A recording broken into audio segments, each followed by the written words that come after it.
이 세상의 마지막이 가까워질 때 과연 어떤 일이 일어날까요? 그때를 어떻게 준비하는 것이 지혜로운 것일까요? 예수 그리스도의 계시라. 이는 하나님이 그에게 주사 반드시 속히 될 일을 그 종들에게 보이시려고 그 천사를 그 종 요한에게 보내어 지시하신 것이라.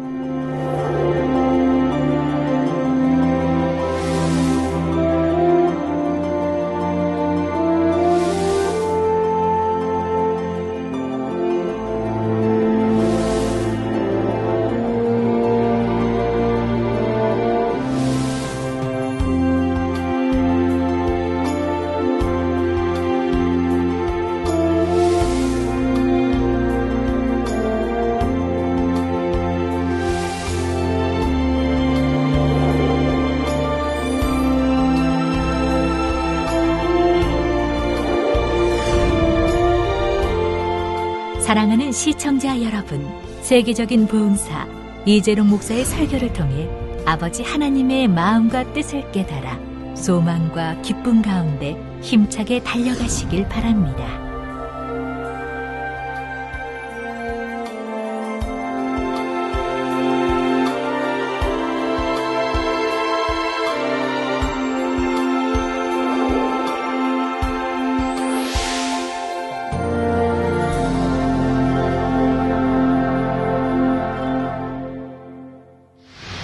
은혜 받으실 말씀은 요한계시록 10장 1절에서 11절 말씀입니다.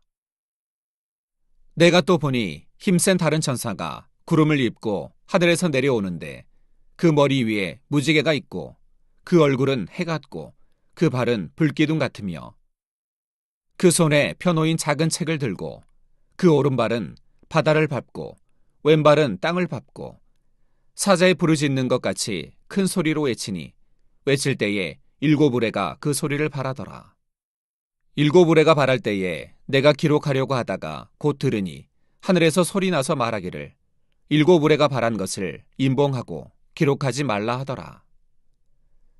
내가 본 바 바다와 땅을 밟고 섰는 천사가 하늘을 향하여 오른손을 들고 세세토록 살아계신 자 곧 하늘과 그 가운데 있는 물건이며 땅과 그 가운데 있는 물건이며 바다와 그 가운데 있는 물건을 창조하신 이를 가리켜 맹세하여 가로되 지체하지 아니하리니 일곱째 천사가 소리내는 날 그 나팔을 불게 될 때에 하나님의 비밀이 그 종 선지자들에게 전하신 복음과 같이 이루리라.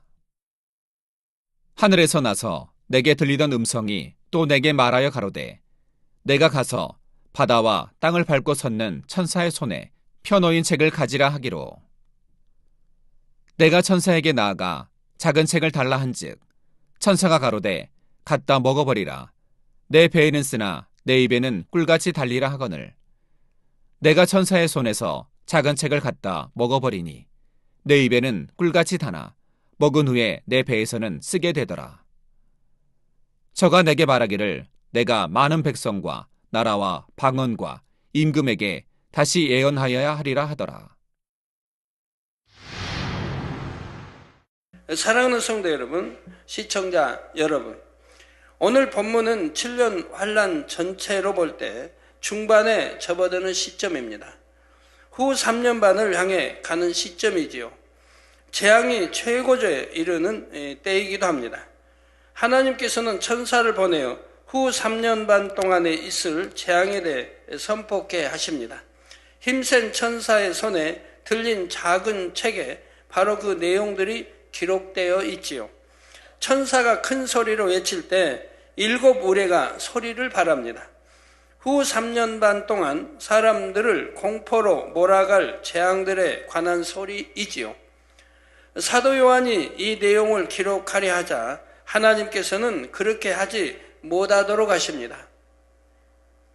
일곱 우레가 발한 것을 임봉하고 기록하지 말라 하시지요. 왜 그러신 것일까요? 이는 아직 때가 아니기 때문입니다.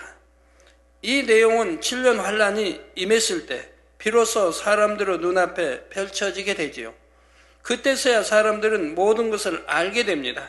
적그리스도의 정체도 밝히 드러납니다. 물론 하나님께서는 얼마든지 적그리스도의 정체와 후 3년 반에 대해 자세히 알려주실 수도 있습니다. 하지만 이것도 적당한 때가 있지요. 미리 알려준다고 해서 사람들이 다 믿는 것이 아닙니다. 전부 다 알려준다고 해서 다 믿는 것도 아니고요. 그러므로 어느 선까지 알려주고 언제쯤 알려줘야 할지가 중요합니다. 지금까지 하나님의 사람들을 통해 필요에 따라 조금씩 알려주셨지요. 이제 때가 되었기 때문에 더 밝게 알려주고 계신 것이고요. 그러나 이렇게 알려준다고 해서 모든 사람들이 다 믿는 것은 아닙니다. 여전히 의심하며 반박하는 사람들도 있지요. 마태복음 13장 11절에 대답하여 가라사대 천국의 비밀을 아는 것이 너희에게는 허락되었으나 저희에게는 아니 되었나니 말씀합니다. 그 마음이 강팍하여 아무리 천국의 비밀을 알려주어도 듣지 않으려는 사람들이 있지요. 물론 그들에게도 어찌하든 끝까지 이 복음을 전하기 위해 힘써야 합니다. 하지만 마태복음 7장 6절에는 거룩한 것을 개에게 주지 말며 너희 진주를 돼지 앞에 던지지 말라. 저희가 그것을 발로 밟고 돌이켜 너희를 찢어 상할까 염려하라 하셨지요. 따라서 비밀한 것을 무조건 다 모두에게 알려주는 것이 옳지는 않습니다. 여러분도 이러한 사실을 잘 깨달아서 전도를 하거나 신방을 할 때도 성령의 주관을 정확히 받아야 합니다. 상대의 영적인 수준에 맞추어야 하지요. 이제 본문 5절부터 보겠습니다. 내가 본 바 바다와 땅을 밟고 섰는 천사가 하늘을 향하여 오른손을 들고 했습니다. 오른손은 권세와 능력을 의미합니다. 하나님께서 계신 하늘을 향해 오른손을 들었다는 것은 이 모든 일이 하나님의 주관 아래 있다는 뜻이지요. 지금 이 천사는 하나님으로부터 권세를 받아 이 모든 일을 주관해 가고 있는 것입니다. 이어지는 6절, 7절에 세세토록 살아계신 자, 곧 하늘과 그 가운데 있는 물건이며 땅과 그 가운데 있는 물건이며 바다와 그 가운데 있는 물건을 창조하신 이를 가리켜 맹세하여 가로되 지체하지 아니하리니 일곱째 천사가 소리 내는 날 그 나팔을 불게 될 때 하나님의 비밀이 그 종 선지자들에게 전하신 복음과 같이 이루리라 했습니다. 이는 곧 모든 것이 이루어질 때가 되었으니 때에 맞춰 이루어지게 된다는 뜻입니다. 하나님께서는 모든 천하 만물을 지으셨지요. 그리고 그 천하 만물이 운행하는 모든 이치와 질서를 정하셨습니다. 한치의 오차도 없이 운행되는 것입니다. 만약 태양계 안에 있는 별들의 운행이 조금만 질서를 벗어난다 해도 지구에 엄청난 영향을 주게 되지요. 또한 지구 위에서 운행되는 모든 자연의 이치와 질서도 정확해야 합니다. 더 빨라도 안 되고 더 늦어도 안 되는 수많은 자연의 현상들이 오차 없이 돌아갑니다. 예를 들어 달의 높이가 지금에 있는 높이보다 더 높아도 안 되고 더 낮아도 안 되는 것입니다. 정확한 위치 하나님 두셔서 민물, 썰물이 일어나게 하시고 맞춰서 거기에 바다가 요동하게 하시고 또 거기에서 수증기가 증발되고 바람이 일어나고 온도가 조절되고 모든 것을 하십니다. 더 높아도 안 되고 더 낮아도 안 되고 다 맞는 위치에다 달을 또 두신 거예요. 이런 거 하나까지도 저절로 우연이 아닙니다. 결코 그렇게 될 수는 없는 것입니다. 하나님이 얼마나 정확한 위치에다 달 하나만 해도 두셨는데요. 여러분이 한번 생각해 보세요. 지금의 위치보다 달이 높다고 해봐요. 아니면 더 낮다고 해봐요. 이 밀물 썰물이 이대로 일어나지 않을 터인데 어찌 되겠습니까? 바다가 요동하지 않고 잠잠히 그대로만 있다고 생각해 보세요. 어찌 되겠습니까? 자, 인간 경제의 모든 역사도 마찬가지입니다. 하나님께서 공의 가운데 정하신 질서에 따라 인간 경작은 마지막 날까지 진행이 됩니다. 7년 환란이 오는 시점도, 7년 환란 중에 각각의 재앙이 임하는 시점도 임의대로 정해지는 것이 아니지요. 공의의 법칙에 따라 정확한 시와 때를 맞추게 됩니다. 그러므로 지금 힘센 천사에 의해 선포되는 후 3년 반의 모든 재앙들도 정확한 시점에 맞춰 펼쳐지지요. 지체하지 아니한다 말씀하신 대로입니다. 후 3년 반의 시작을 알리는 신호가 바로 7째 천사가 부는 나팔 소리입니다. 6째 천사의 나팔 소리까지는 7년 환란 중에 전 3년 반의 환란이지요. 그렇다면 7째 천사의 나팔 소리와 함께 펼쳐지게 될 하나님의 비밀은 무엇일까요? 여기서 비밀이라 말씀하신 이유는 때가 되기까지는 감춰져 있어야 하기 때문입니다. 고린도전서 2장 7절에 보면 오직 비밀한 가운데 있는 하나님의 지혜를 말하는 것이니 곧 감추었던 것인데 하나님이 우리의 영광을 위해서, 저나 여러분의 영광을 위해서 만세전에 미리 정하신 것이라 했습니다. 만세전에 미리 정하신 감춰진 비밀, 이것이 오늘날은 다 드러나 있지 않습니까? 2000년 전부터 해서 이제 드러나게 됐습니다. 자, 인류의 구세주 되시는 예수 그리스도와 십자가 구원의 섭리에 대한 것을 하나님께서는 비밀로 감춰 두셨지요. 만약 비밀로 감춰두지 않으셨다고 해봐요. 그러면 인간 경작이 이루어질 수가 없죠. 구원의 역사가 일어날 수도 없고요. 주님의 보혈의피를 의지한 죄 사함 받는 또 하나님의 자녀가 되는 이 역사가 일어날 수가 없는 것입니다. 그렇기 때문에 만세전에 감춰진 비밀인 것이라 이 말. 이 비밀을 원수마귀가 몰랐기 때문에 예수님을 잡아 죽이면 자기의 영원한 세상이 되는 걸로 알았다 이 말입니다. 비밀을 알았다면 예수를 결코 잡아 죽일 리가 없다 이 말입니다. 죽이지 않고 그대로 뒀다고 하면 그냥 그대로 자기의 세상이 되었을 거예요. 자, 물론 구세주 예수님에 대한 내용은 하나님의 종들을 통해 구약 곳곳에 이미 예언해 놓았습니다. 하지만 정작 그 안에 담긴 구원의 섭리는 비밀로 감추어 두신 것이지요. 그러니까 대제사장도 몰랐고 제사장도 몰랐고 때가 되어 십자가 구원의 섭리가 성취될 때 그 비밀이 드러난 것입니다. 이외에도 하나님의 사람들을 통해 성경에 기록해 놓은 하나님의 말씀은 지금까지 정확하게 성취되어 왔습니다. 앞으로 일어날 일들도 마찬가지입니다. 하나님께서는 7년 환란에 대한 것도 성경 곳곳에 기록하도록 역사하셨습니다. 물론 비밀로 감춰 놓으신 것도 있지요.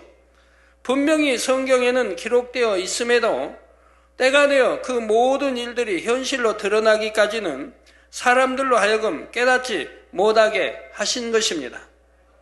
하지만 모두에게 감춰 놓으신 것은 아닙니다. 아모스 3장 7절에 주 여호와께서는 자기의 비밀을 그 종 선지자들에게 보이지 아니하시고는 결코 행하심이 없으시리라 하셨기 때문입니다. 주 여호와께서는 자기의 비밀을 그 종 선지자들에게, 선지자들도 하나님의 종이죠.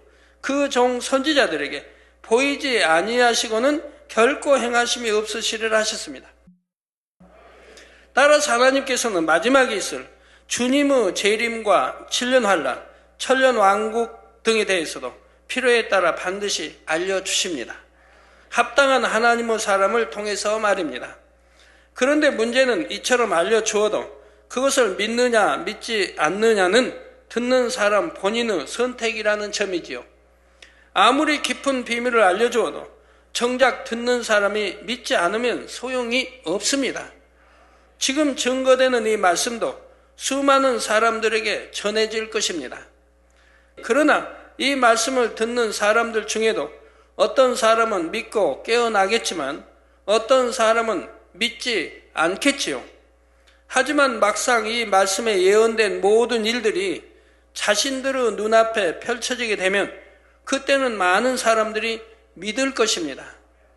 그날을 위해 하나님께서는 우리가 휴거되고 난 후에 있을 이 모든 일들에 대해서까지 알려주시는 것이지요. 물론 그때 가서도 믿지 않는 사람은 있습니다. 그렇기 때문에 그들은 결국 멸망으로 갈 수밖에 없지요. 이 재단도 보세요. 얼마나 많은 기사표적과 권능이 일어났습니까? 정말 이해할 수 없고 상상할 수 없는 잠자리 사건을 비롯해서 태풍이든 온도에 낮고 많은 것을 그렇게 봐도 그래도 아직도 믿지 못하고 의심하는 분들이 있지 않습니까? 여러분이 그런 사실을 전해도 가족 중에 믿지 않는 분들이 있지 않습니까? 그러면 또 신뢰하니 못하니 하는 분들이 있다 이 말입니다. 그렇게 사실을 보는데도 여러분, 우리 성도들 대부분이 만진 바요, 본 바요, 다 체험한 바인데도 그렇다 이 말입니다. 제 말이 아니라 여러분이 친히 본 바고 만진 바고 체험한 바라 이 말입니다.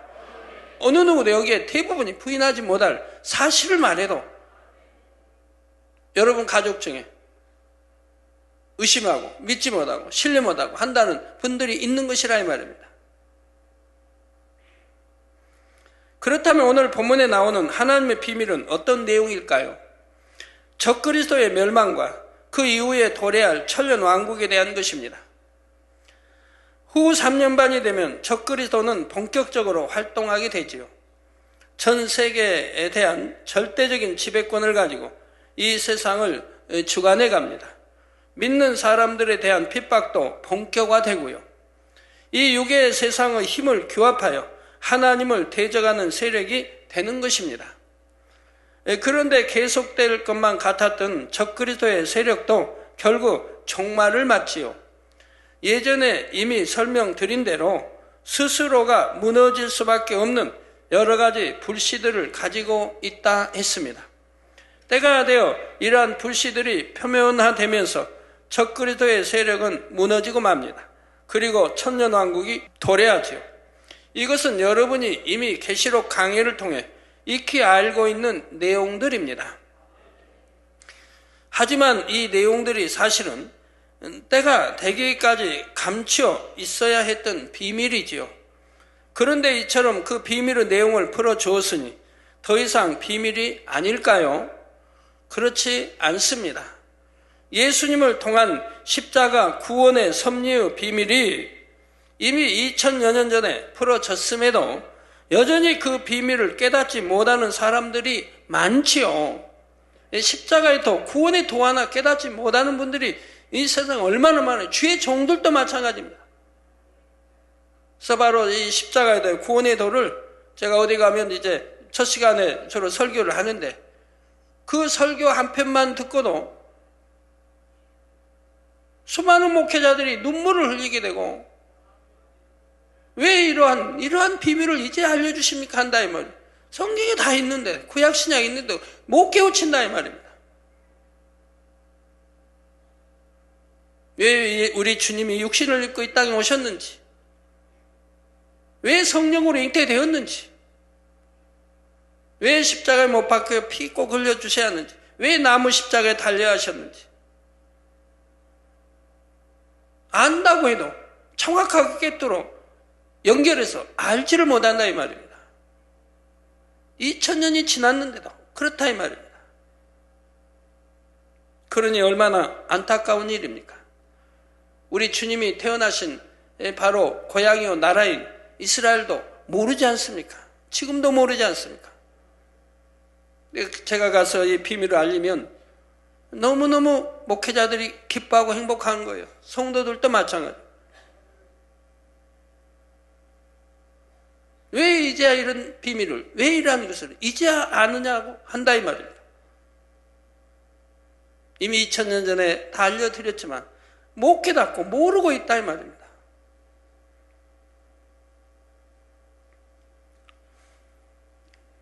알아야 면장도 한다고 그러는데 모르면 그것도 못하죠. 제가 이번 주에 동물왕국을 식사하다가 이렇게 보는 재밌는 게 있더라고요. 사자가 하이네하고 사자가 잡아놓은 이제 짐승을 사자가 먹으려고 하는데 하이네가 와서 한 마리가 와서 못 먹게 방해를 하는 거예요. 이 사자는 하이네보다 몸집이 3배나 커요. 힘도 세고. 하이네는 문제가 안 되죠. 하이네가 여러 마리가 아니고 한 마리하고. 그러면서 사자가 잡은 짐승을 놓고 서로 자기 거라고 주장하는 거예요. 서로 가라는 거예요. 내가 먹을 거니까 너 가라. 사자야, 너 가. 사자는 네가 가. 계속 싸우는 거예요. 그거를 이제 촬영하는 분이 그걸 이제 목격하고 촬영을 했죠. 그런 묘한 광경을 이제 촬영하면 그런 분들은 아주 신이 나나 봐요. 몇 개월, 1년이라도 그런 장면 하나 이렇게 사진에 담게 되면 너무 희한하지 않습니까? 짐승의 왕인 사자와 하이네 한 마리하고 지금 먹을 짐승을 놓고 지금 다투고 있다 이 말입니다. 사자는 하이네보다 몸집이 3배나 크고 힘도 센데도 이 사자가 하이네 하나를 이기지를 못하고 이게 싸우는 거예요. 그러다 결국은 하이네에게 뺏기는 거 이걸. 그래서 서로 이제 둘이 평화협정이 맺어졌어요. 서로 같이 먹는 거예요. 짐승을 놓고. 사자는 사자, 하이네는 하이 같이 먹어요. 평화협정이 잠시 맺어진 거예요. 어느 정도 먹다가 이제 하이네가 그걸 가지고 가는 거예요. 사자가 쫓지를 못해요. 이런 희한한 광경을 필름에 담은 거예요. 그리고 그 이유를 모르는 거예요. 왜 그랬을까? 당연히 사자가 힘이 센데 짐승이 그래도 왕이라고 하는데 몸집도 3배나 크고 힘도 세고 하이네가 여러 마리, 3마리 이상 된다면 안 되지만 한 마리인데 이걸 하나 이기지 못하고 자기가 잡은 짐승을 결국 뺏긴다 이 말입니다.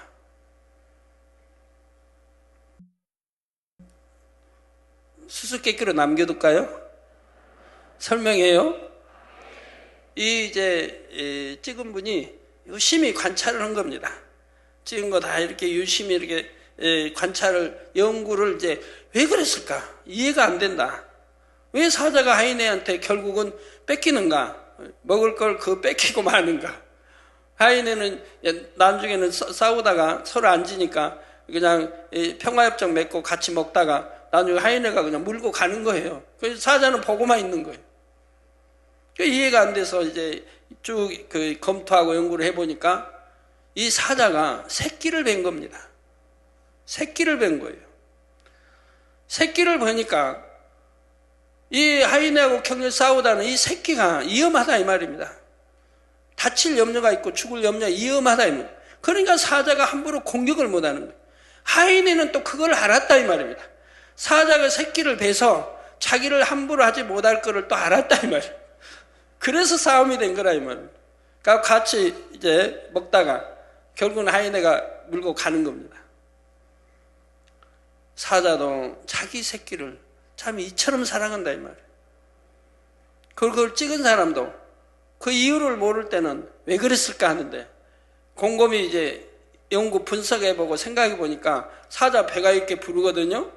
바로 새끼를 보존하기 위해서. 하이네 하나와 싸우진 못하더라 이 말이에요. 새끼를 지키기 위해서. 얼마나 감동적이에요.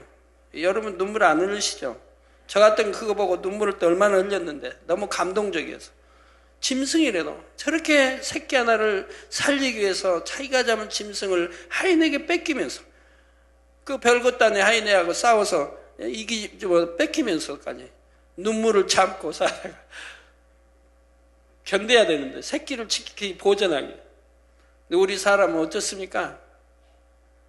새끼 자기 자식 버리는 사람들 참 많이 있더라고요. 죄송합니다.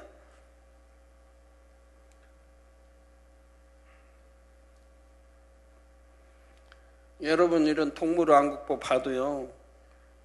은혜 받을 줄 알아야 돼요.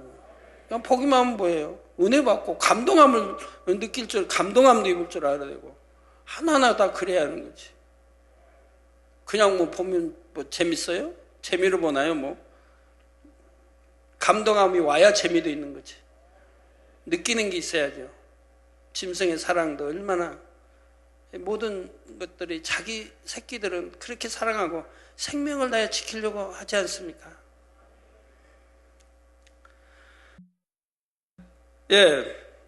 여전히 그 비밀을 깨닫지 못하는 사람들이 많습니다. 적그리스도에 대한 비밀 역시 마찬가지입니다.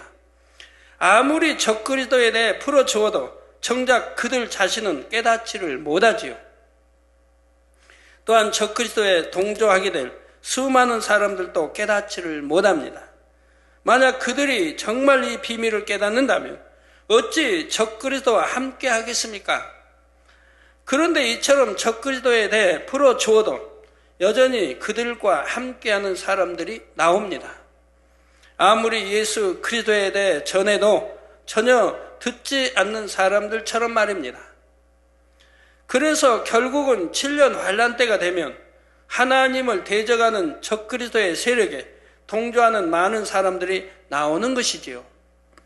비밀에 담긴 내용을 풀어주어도 그것을 전혀 깨닫지 못하기 때문입니다.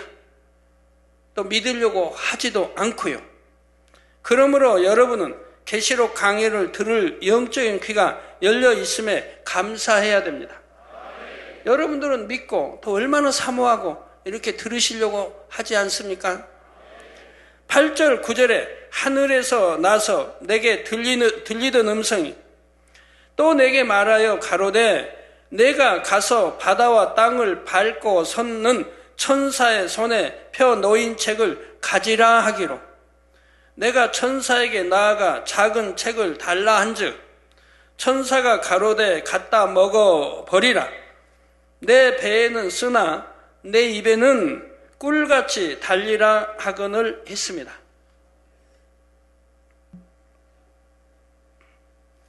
하나님께서는 지금 사도 요한에게 7년 환란에 대해 적힌 책을 가지라 하십니다. 특별히 후 3년 반에 대한 내용이 담긴 책이지요. 사도 요한은 하나님과 교통하는 자로서 충분히 그 내용을 이해할 수 있게 지금 허락하고 계신 것입니다. 그렇지만 모두에게 허락된 것이 아니기에 사도 요한으로 하여금 그 책을 가져다가 먹어버리라 말씀하고 있지요. 사도 요한에게 많은 것을 알려주셨지만 어떤 것은 입을 다물어야 할 것이 있고 어떤 것은 흐름만 말해줘야 할 것도 있습니다.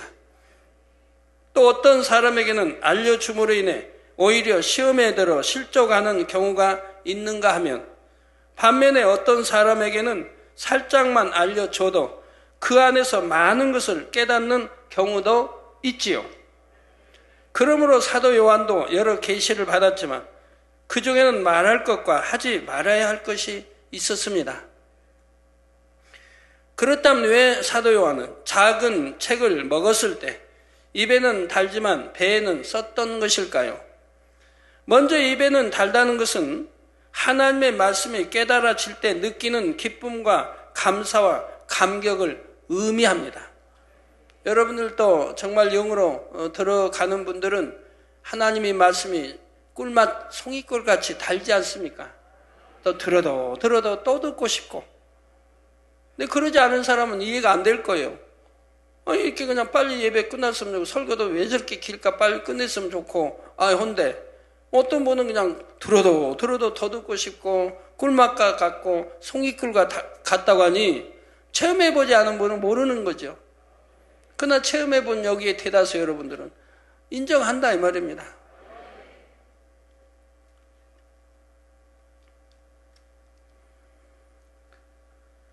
여러분도 하나님의 말씀을 들을 영적 귀가 열리게 되었을 때 어떠했나요? 시편 119편 103절과 같은 고백이 저절로 나왔을 것입니다. 주의 말씀의 맛이 내게 어찌 그리 단지요 내 입에 꿀보다 더하니이다. 여러분도 꿀보다 더합니까? 꿀보다는 못합니까? 꿀보다는 더합니까? 저는 꿀보다 더했으니까요. 얼마나 말씀에 갈급해서 말씀 들으려고 다녔는지요 초신자 때. 초신자 때부터 개척 전까지 얼마나 말씀을 사모해 들으려고요. 부흥성에 하는 데 있으면 찾아가고요.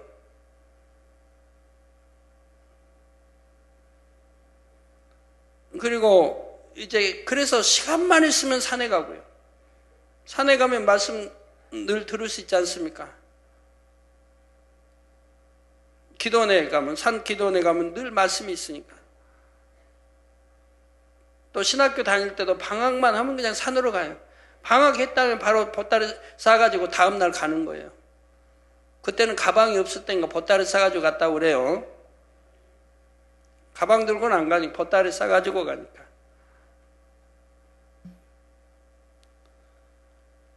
이 꿀맛같이 더 단 이 말씀을 찾아서 그렇게 다닌 거예요. 그리고 듣고 또 듣고 또 듣고. 그래도 갈증이 나요, 말씀에. 어찌하면 더 하나님 말씀을 더 많이 알까? 더 들을까? 아니, 갈증이 나는 거예요. 시편에 있는 대로요. 사슴이 시냇물 찾다. 오늘날도 이런 분들이 여러분 많이 계셔야 돼요. 그런 분들은 수지 맞는 분들이. 왜? 그런 분들이 영으로 들어가는 거니까요. 어차피. 주의 말씀의 맛이 내게 어찌 그리 단지요. 내 입에 꿀보다 더하니이다. 또한 시편 19편 10절과 같이 금 곧 많은 정금보다 더 사모할 것이며 꿀과 송이꿀보다 더 달도다 고백했지요. 더욱이 깊은 영의 말씀이 깨우쳐지고 비밀한 계시의 내용들을 듣게 될 때 며칠을 밤낮으로 들어도 전혀 피곤치 않고요. 그런데 이렇게 입에 달게 먹은 하나님의 말씀이 온전히 여러분의 것이 되려면 그것을 소화시키는 과정이 필요합니다. 아무리 하나님의 말씀이 달게 느껴져도 그것을 듣고 지식으로만 싸우면 아무 소용이 없지요. 하나님의 말씀을 영으로 양식 삼아야 합니다. 마음의 영으로 읽어야 하지요. 그렇게 하면 반드시 영으로 읽어진 것이 행함으로도 나타나게 되어 있습니다. 이것이 곧 영적인 믿음이며 행함이 있는 산 믿음이지요. 이렇게 되기까지 마음의 영으로 읽으려면 인내와 고통의 시간이 따르게 됩니다. 내 안에 있는 육을 벗어내고 영으로 읽기 위해서는 연단이 따르기 때문이죠. 이 과정을 가리켜 배에는 쓰다는 것입니다. 저 같은 경우는 참 개척 전에는 연단이라는 건 이해가 안 됐고요. 시험이다, 핍박 이런 말은 이해가 안 됐어요. 네, 핍박 받아본 일도 없고 연단이라고 받아본 일도 없으니까요. 왜? 신앙생활이 힘들지 않았으니까요. 너무 기쁘고 행복만 했지. 그러니까 연단이라는 게 뭐가 있는데요. 지금 보면은 우리 성도님들이 제가 겪은 과정을 겪은다면 엄청 크게 연단받는다고 할 겁니다. 먹을 게 제대로 있나요? 입을 게 제대로 있나요? 그래도 기뻐하고 감사하며 나갔는데.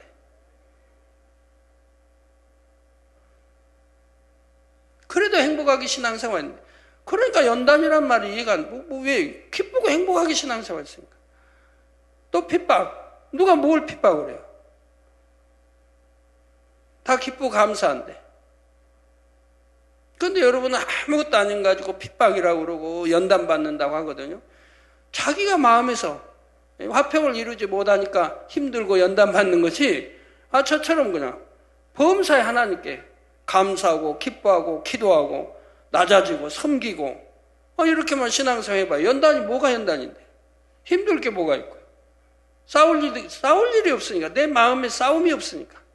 힘든 게 아닌 거예요. 누가 뭐래도 사랑스럽고 누가 뭐래도 이해가 되고 누가 뭐래도 섬기려고 하고 그런데 무슨 힘든 게 있고 핍박이 있고 그래요. 어떤 사람은 그냥 마음이 힘들어가지고 얼굴에 빛이 안 보여서 제가 얼굴이 좀 빛이 안 보인다. 마음이 참 연단을 받은 마음이 연단을 받은 그런데 마음이 힘들어서 그런데 마음이 왜 힘드는데? 제가 볼 때 참 성도님은 마음에 힘들 일이 하나도 없을 것 같은데 무엇 가지고 힘들다고 합니까? 자, 그런 적이 있습니다만 모르겠습니까? 마음에 자기 싸움이 있으면, 마음에 악이 없으면 하나도 힘들 일 없는 거예요.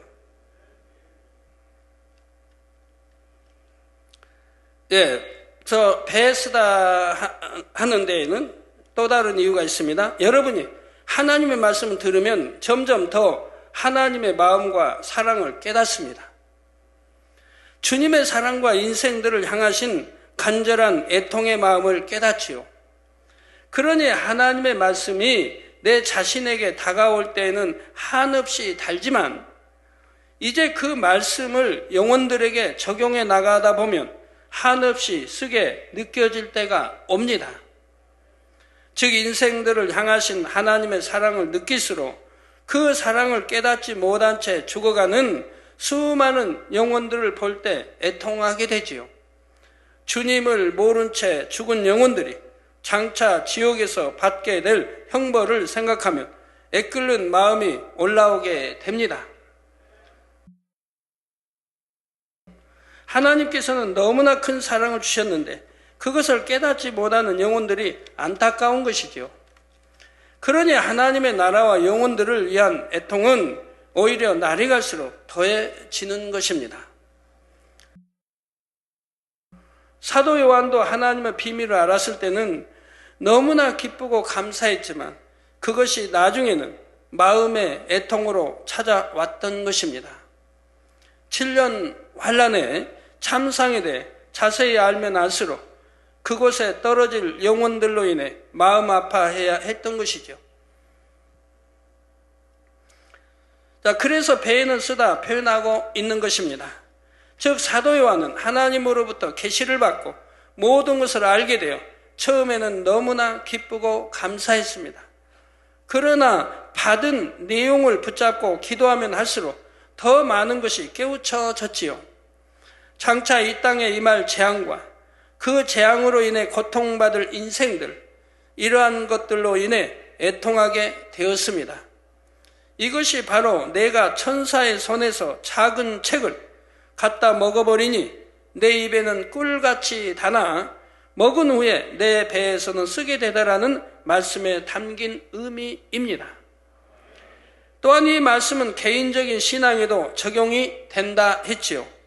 처음 생명의 말씀을 듣고 은혜 받으면 너무나 기뻐하고 감격합니다. 그러나 말씀을 영으로 일구는 연단을 받을 때는 마음이 쓰라린 과정을 겪게 되지요. 그러나 쓰라리지 않는 그런 경우도 있다고 제가 말씀드렸고요. 저같이 그냥 버리라면 버리고 하지 말라면 안 하고 하라면 하고 지키라면 지키고 그대로만 순종하면 하나도 힘들 게 없어요. 신앙생활 쓸 것도 없고 그냥 달기만 하죠. 계속 달기만. 너무 행복하고요. 내가 점점 주님 더 닮아간다고 하는 거, 아버지 하나님 잃어버린 형상을 더 닮아간다고 하는 거 얼마나 행복한 일입니까? 하루라도 빨리 더 닮고 싶지요. 무엇 때문에 육에 거하고 무엇 때문에 그렇게 하겠습니까? 하루라도 빨리 더 닮고 싶지요. 그러니까 달려갈 수밖에 없죠. 영을 향하여 달려갈 수밖에 없죠. 천국도 침노에 들어갈 수밖에 없죠. 침노하면 빼앗는다고 했는데 열심히 침노에 들어가면 되지 않겠습니까? 무엇 때문에 알면서 그냥 바라보고만 있어요. 열심히 침노에 들어가지. 이제 11절에 저가 내게 말하기를 내가 많은 백성과 나라와 방언과 임금에게 다시 예언하여야 하리라 하더라 했습니다. 사도 요한의 사명은 여기서 끝이 아니라 이제 이후로도 보여주시고 알려주시는 내용을 다시 전해야 합니다. 한 영혼이라도 더 듣고 깨우쳐서 구원에 이르는 것이 하나님의 뜻이지요. 그래서 하나님께서는 어떻게든 하나님의 사람들을 통해 끝까지 이 비밀한 말씀들을 선포하게 하십니다. 설령 이 비밀을 깨닫지 못하는 사람이 여전히 많다 하더라도 하나님께서는 공의 가운데 최선을 다하시는 것입니다. 이제 다음 시간부터는 두 증인에 대해 증거하겠습니다. 결론을 말씀드립니다. 사랑하는 성도 여러분, 사도 요한은 지금 하나님의 주관하심에 따라 자신이 말해야 할 것과 그러지 말아야 할 것을 정확히 구분하고 있습니다. 자신의 느낌이나 감정에 따라 생각을 동원하지 않았지요. 육신의 생각이나 사심이 있는 사람은 자기 생각 가운데 보태거나 뺄 수가 있습니다. 계시를 받는다, 예언을 한다 하는 사람들 중에 이처럼 육신의 생각과 사심으로 인해 생각을 동원하는 경우들이 있지요. 설령 하나님께서 어떤 것을 알려주셨을 때도 영으로 일구어지지 않은 가운데 마음에 절제하지 못하니 문제가 생깁니다. 해외에서 어떤 분이 늘 계시 받는다고 저에게 받은 계시 내용을 적어 보내기도 하고 이런 분이 있습니다. 그런데 하나님께서는 말씀해요.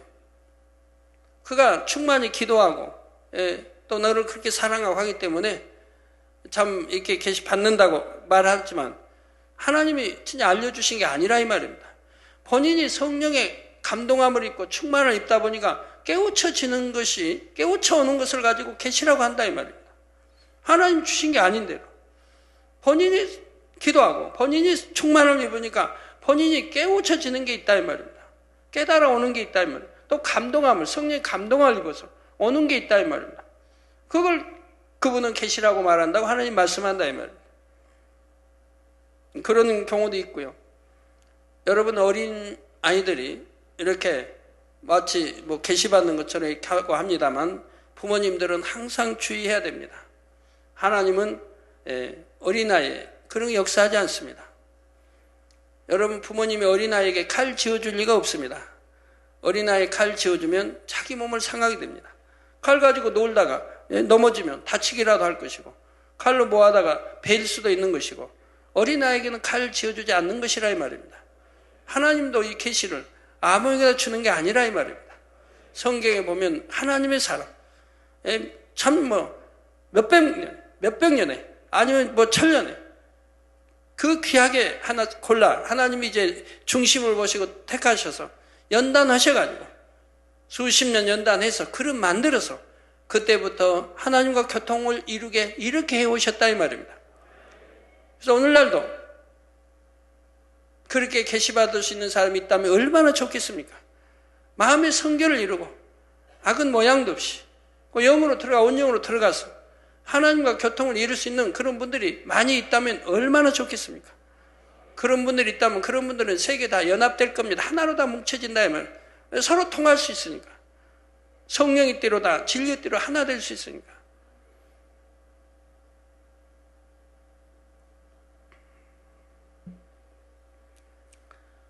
자, 해야 할 말과 하지 말아야 할 말을 주관받지 못하기 때문입니다. 그러므로 하나님께서는 아무에게나 비밀한 말씀을 알려주시지 않습니다. 육신의 생각이 없고 사심이 없으며 그만큼 마음을 영으로 이룬 사람에게 역사하십니다. 그런데 이러한 원리는 꼭 하나님과 교통하는 사람에게만 해당하는 것이 아니지요. 윗사람의 말을 전할 때나 아니면 동료 간의 말을 전할 때도 모든 경우에 동일하게 적용됩니다. 내 마음에 사심이 있고 육신의 생각이 있으면 들은 말을 정확히 전할 수 없습니다. 그러니까 더군다나 계시받는 사람들은 받는 사람이 있다는 게 아니라 혹여 받는다면 육신의 생각 자체가 없어야 생각이 동원되지 않고 하나님 주신 말씀만 받아내릴 수가 있는 거예요. 육신의 생각이 없어요. 육신의 생각이 있으면 육신의 생각이 덧붙여 나올 수도 있고 보태져 나올 수도 있고 빼서 나올 수도 있기 때문에 때로는 정확치 못한 그러한 것도 있는 것입니다. 저 육신의 생각이 일체 없어야 돼요. 무상태, 평소에는 무상태, 기도하도 무상태. 그런 상황에서 하나님과의 교통을 이룰 수 있다면 정확하게 이룰 수가 있는 것이죠. 자기 유익이나 생각에 따라 임의대로 변질시켜 버리죠. 저 마음에 사심이 있고 육신의 생각이 있으면 들은 말을 정확히 전할 수가 없고 자기 유익이나 생각에 따라 임의대로 변질시켜 버리고 또 자기 좋게 해석해서 전하는 경우도 있고요. 또한 전해야 할 말과 그러지 말아야 할 말을 구분할 수도 없습니다. 전하지 말아야 할 말을 엉뚱하게 전하기도 하고 꼭 전해야 할 말을 빠뜨리기도 하지요. 또한 입에 달 때는 금방 받아먹지만 이내 쓰게 느껴지면 뱉어 버리기도 합니다.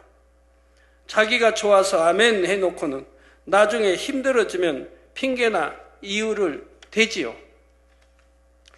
배에 쓰게 느껴지는 과정을 이기지 못하여 다시 뱉어내는 사람도 있고요. 하나님의 말씀을 영으로 일구지 못한 채 여전히 지식으로만 가지고 있는 것입니다. 이러한 것을 잘 깨달아서 신속히 육신의 생각과 사심을 버리시기 바랍니다.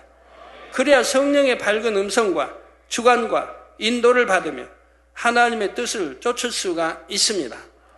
하나님께서 믿고 비밀한 것도 알려주실 수가 있는 것이지요.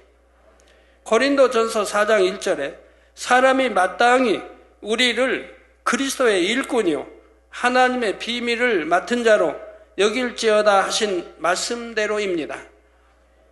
저 역시 이런 분들과는 영적인 깊은 비밀도 나눌 수가 있으며 마음껏 도구로 사용할 수가 있는 것입니다.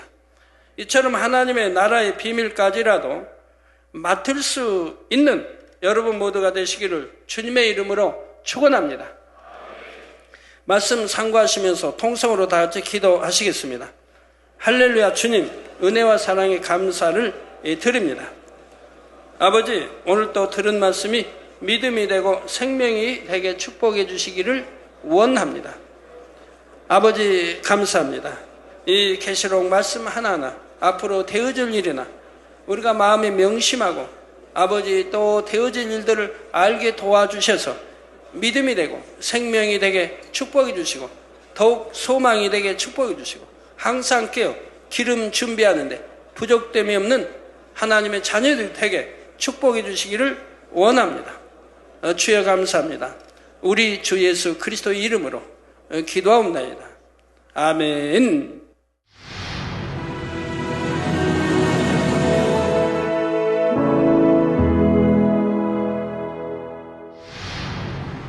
할렐루야. 전능하신 사랑의 아버지 하나님, 이 시간 기도받는 모든 성도님들 위해 안수하여 주옵소서. GCN 방송 시청자들이 인터넷과 화상을 통해 기도받는 지교회와 지성전 그리고 전세계 하나님의 자녀들 위에도 시공간을 초월하여 역사하여 주시기를 원합니다. 믿어지는 믿음을 주시고 부정적인 생각과 의심의 세력을 물리쳐 주옵시며 모든 시험 환난도 물리쳐 주옵소서. 머리부터 발끝까지 오장육부 뼈 마디마디 온몸의 신경 조직 세포 등 아픈 곳마다 성령의 불로 태우시고 근본의 빛으로 역사하여 주옵소서. 예수 그리스도의 이름으로 명하노니 원수마귀 사단 모든 질병 균 연약함아 물러가라. 빛이 임하라. 모든 불치 난치병도 성령의 불로 태워 깨끗하게 역사하여 주옵소서. 말라리아를 비롯한 모든 풍토병도 물리쳐 주옵소서. 깨끗함을 입을지어다. 감기, 기침, 열, 몸살, 독감 등 각종 유행성 질병도 다 물러가라. 어떠한 유행성 질병 균도 틈타지 않게 지켜 주옵소서. 위암, 폐암, 간암, 유방암, 자궁암, 대장암, 피부암 등 각종 암과 에이즈, 백혈병, 뇌졸중, 고혈압, 저혈압, 심장병, 폐병, 위장병, 당뇨, 부인병, 피부병, 갑상선, 질환과 모든 염증도 깨끗게 하여 주옵소서. 소아마비, 중풍, 관절염, 디스크도 온전케 하여 주옵소서. 요통, 두통, 신경통을 비롯한 모든 통증은 사라질지어다. 간질, 자폐증, 우울증, 조울증, 노이로제 등 모든 정신질환도 물러가라. 모든 마비된 것도 풀어지고 일어나 걷고 뛸지어다. 눈도 잘 보이게 하옵시고 귀도 잘 들리게 하여 주옵소서. 소경은 눈을 뜨고 기머거리는 들으며 벙어리는 말할지어다. 각종 사고 후유증도 깨끗게 하시고 부러진 뼈도 붙여 주옵소서. 화상 입은 것도 온전케 하옵소서. 화기야 물러가라. 열도 물러가라. 아버지 흉터도 나지 않게 역사해 주시기를 원합니다. 마약을 비롯하여 각종 약물과 독극물 중독도 깨끗함을 입을지어다. 죽은 신경과 세포가 살아나며 죽은 자도 살아나게 하여 주옵소서. 잉태의 축복도 주시기를 원합니다. 잉태 축복을 받으라 예수 그리스도의 이름으로 명하노니 원수마귀 사단아 하늘 공중 곳에 잡은 악의 영들아 물러가라. 그의 사자들도 물러갈지니라. 이 땅의 악한 영, 더러운 영, 거짓되고 간사한 영, 이간질하고 미혹하는 모든 어둠들은 물러가라. 모든 흉악의 결박을 풀고 어둠아 물러가라. 빛이여 임하라. 아버지 하나님, 부르짖어 기도할 수 있는 능력을 주시고 죄를 버리고 성결될 수 있는 능력을 주옵소서. 영혼이 잘됨같이 범사에 잘되게 하시고 가정의 복음화도 이루어 주시길 원합니다. 한 주간도 모든 사고와 재앙으로부터 지켜주시고 불통이 없는 형통한 삶을 살 수 있도록 축복해 주옵소서. 성령의 불담으로 천군 천사와 주님의 불꽃 같은 눈동자로 모든 하나님의 자녀들과 가정, 일터, 사업들을 지켜주시기를 원합니다. 학생들에게 지와 명철을 더하시고 공부도 할 수 있는 뜨거운 마음과 열정도 더하여 주옵소서. 마음과 생각을 세상에 빼앗기지 않도록 지키시고 하나님을 뜨겁게 사랑하는 학생들로 축복하여 주옵소서. 하나님의 자녀들이 먹으나 마시나 입으나 무엇을 하든지 하나님 앞에 영광 돌리는 삶이 되게 축복하여 주시기를 원합니다.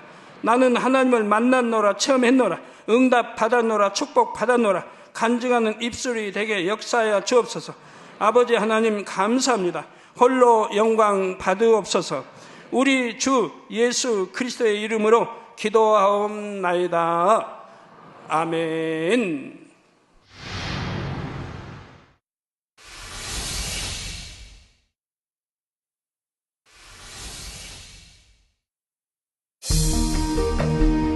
이 세상의 마지막이 가까워질 때 과연 어떤 일이 일어날까요? 그때를 어떻게 준비하는 것이 지혜로운 것일까요? 요한계시록에 그 해답이 담겨 있습니다. 마지막 때를 깨어 준비하며 신부단장할 수 있도록 마지막 때에 속히 되어질 일에 대해 세세히 기록한 요한계시록. 사랑하는 시청자 여러분, 세계적인 부흥사 이재롱 목사의 설교를 통해 들은 말씀을 지켜 행함으로 진정 복 있는 사람들이 되시길 바랍니다. 오늘 말씀 본문을 통해 여러분을 향한 하나님의 뜻을 묵상해 보시겠습니다.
오늘 본문은 7년 환란 전체로 볼 때 중반에 접어드는 시점입니다. 후 3년 반을 향해 가는 시점이지요. 재앙이 최고조에 이르는 때이기도 합니다. 사도 요한이 이 내용을 기록하려 하자 하나님께서는 그렇게 하지 못하도록 하십니다. 왜 그러신 것일까요? 이는 아직 때가 아니기 때문입니다. 후 3년 반의 시작을 알리는 신호가 바로 7째 천사가 부는 나팔 소리입니다. 분명히 성경에는 기록되어 있음에도 때가 되어 그 모든 일들이 현실로 드러나기까지는 사람들로 하여금 깨닫지 못하게 하신 것입니다. 후 3년 반이 되면 적그리스도는 본격적으로 활동하게 되지요. 전 세계에 대한 절대적인 지배권을 가지고 이 세상을 주관해 갑니다. 하나님께서는 지금 사도 요한에게 7년 환란에 대해 적힌 책을 가지라 하십니다. 특별히 후 3년 반에 대한 내용이 담긴 책이지요. 그렇다면 왜 사도 요한은 작은 책을 먹었을 때 입에는 달지만 배에는 썼던 것일까요? 먼저 입에는 달다는 것은 하나님의 말씀이 깨달아질 때 느끼는 기쁨과 감사와 감격을 의미합니다. 그런데 이렇게 입에 달게 먹은 하나님의 말씀이 온전히 여러분의 것이 되려면 그것을 소화시키는 과정이 필요합니다. 내 안에 있는 육을 벗어내고 영으로 일구기 위해서는 연단이 따르기 때문이죠. 이 과정을 가리켜 배에는 쓰다는 것입니다. 그래서 배에 쓰다 하는 데에는 또 다른 이유가 있습니다. 즉 인생들을 향하신 하나님의 사랑을 느낄수록 그 사랑을 깨닫지 못한 채 죽어가는 수많은 영혼들을 볼 때 애통하게 되지요. 하나님께서는 어떻게든 하나님의 사람들을 통해 끝까지 이 비밀한 말씀들을 선포하게 하십니다. 설령 이 비밀을 깨닫지 못하는 사람이 여전히 많다 하더라도 하나님께서는 공의 가운데 최선을 다하시는 것입니다.